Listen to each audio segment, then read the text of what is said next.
Tadi kita sepakat bahwa apa yang terjadi di Indonesia hari ini, semua masalah yang ditulis panjang sekali di backdrop acara ini tidak terjadi begitu saja. Ini adalah tumpukan-tumpukan kumpulan dari gempa-gempa kecil itu. Nah, saya lihat salah satu strategi yang digunakan oleh penguasa, oleh pemerintah Jokowi selama 10 tahun ini sehingga kita sampai di kondisi hari ini adalah fabrikasi mitos. Dan ini adalah bagian penting kalau kita pelajari juga apa yang terjadi di era Orde Baru. Salah satu kunci kenapa Orde Baru bisa sekian lama berkuasa, selain penggunaan senjata, selain pengerahan tentara pada waktu itu adalah fabrikasi mitos.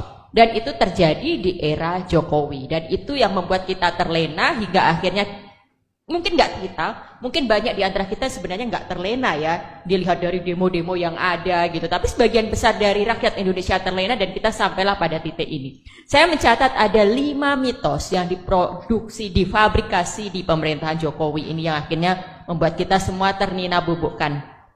Pertama adalah mitos bahwa Jokowi orang baik. Mitos orang baik ini adalah mitos pertama yang sengaja difabrikasi, direproduksi sejak Jokowi baru mau mulai berkuasa. Bahwa dia kurang istilahnya lesser evil kan, bahwa dia kurang iblis lah atau lebih baik daripada calonnya sebelah. Lalu dengan segala narasi bahwa beliau adalah calon yang sederhana, pekerja keras, bisa masuk ke dalam gorong-gorong.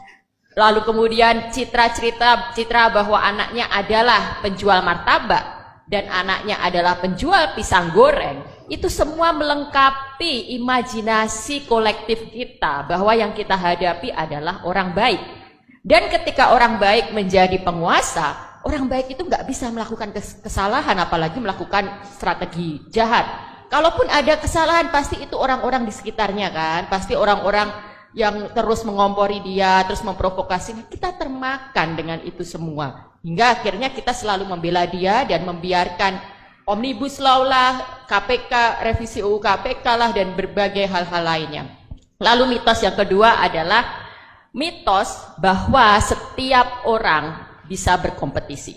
Lihat apa yang terjadi ketika anaknya mencalonkan diri jadi wali kota Solo, menantunya jadi wali kota Medan, lalu kita berteriak-teriak dinasti politik, ada nepotisme, ada pelanggaran etik, itu semua akan selalu dibantah bahwa ini kan demokrasi, silahkan untuk nggak memilih, ini kan demokrasi, semua orang juga bisa. Sekarang pertanyaan saya, bisa nggak ini Mas Umar nih, dosen hukum UGM sekarang nyalonin wali kota untuk tahun depan ini? Nah, belum tentu bisa, memang nggak bisa gitu kan, karena bukan anaknya Jokowi, bukan anaknya presiden.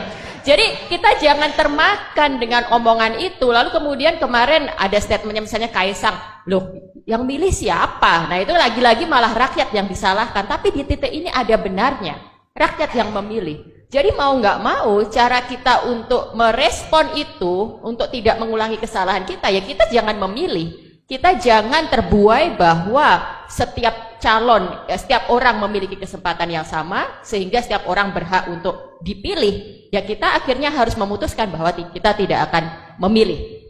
Lalu mitos yang ketiga nih, mitos yang sangat berbahaya kita makan oleh ini teman-teman generasi muda ini, mitos tentang pemimpin muda. Nah kita ini memang sebenarnya ini kontradiksi dan saya sesungguhnya sangat kecewa dengan kondisi hari ini karena ini membuat semangat kita untuk memunculkan pemimpin muda itu ternodai.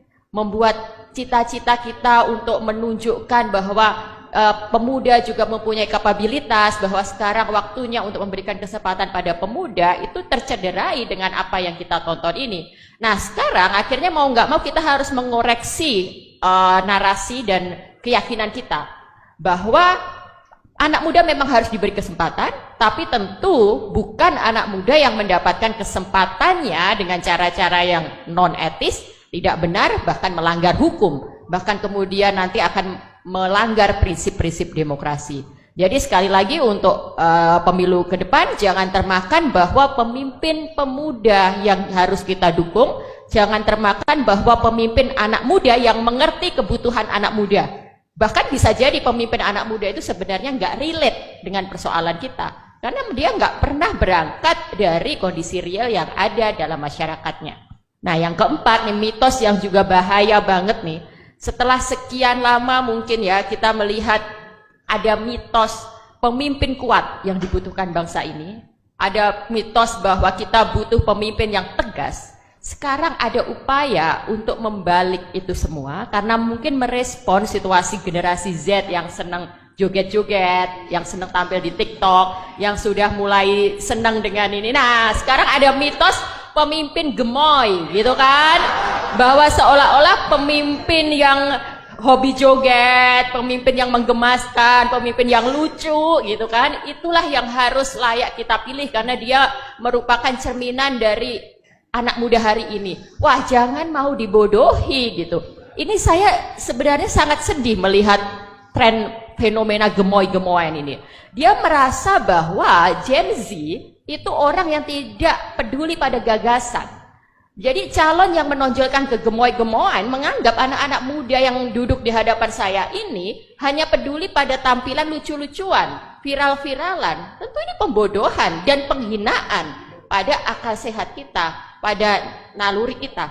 Jadi sekali lagi kita harus menolak itu. Bukan pemimpin gemoy yang kita butuhkan, tapi memang pemimpin yang bisa menghadirkan gagasan-gagasan untuk kemajuan kita. Yang terakhir, mitos yang sudah lama dibangun dan akhirnya menjadi puncak permasalahan kita semua adalah mitos bahwa presiden netral. Hari gini masih percaya mitos presiden netral, nggak cawe-cawe, mitos bahwa dia nggak ikut-ikutan, mitos bahwa itu urusan partai gitu kan nggak mungkin gitu. Kita bisa melihat apa yang terjadi di hadapan kita. Teman-teman bisa mencerna, menganalisis sendiri. Yang ada di hadapan saya mahasiswa-mahasiswa hukum, mahasiswa-mahasiswa yang memang peduli pada kondisi dalam masyarakat dan punya piranti untuk menganalisis itu. Justru netralitas presiden ini yang harus kita pertanyakan dan menjadi pangkal dari ini semua. Jadi 5 mitos ini harus kita waspadai, 5 mitos ini harus kita lawan dalam pemilu tahun depan. Bagaimana caranya? Ini adalah pentingnya kita. Cara melawan mitos adalah kita harus mengoreksi itu, mengklarifikasi itu dengan fakta. Kita harus menelisik siapa yang memproduksi itu, apa tujuan mitos-mitos itu diproduksi, dan bagaimana mitos itu kemudian mengelabui, menutup fakta yang sebenarnya. Hanya dengan demikian, maka akal sehat kita bisa kembali digunakan dan kita bisa menyelamatkan Indonesia dari tsunami gempa, tidak hanya gempa ya Prof, tsunami yang nanti akan menghancurkan bangunan demokrasi yang sedang kita bangun ini. Terima kasih, saya kembalikan kepada moderator.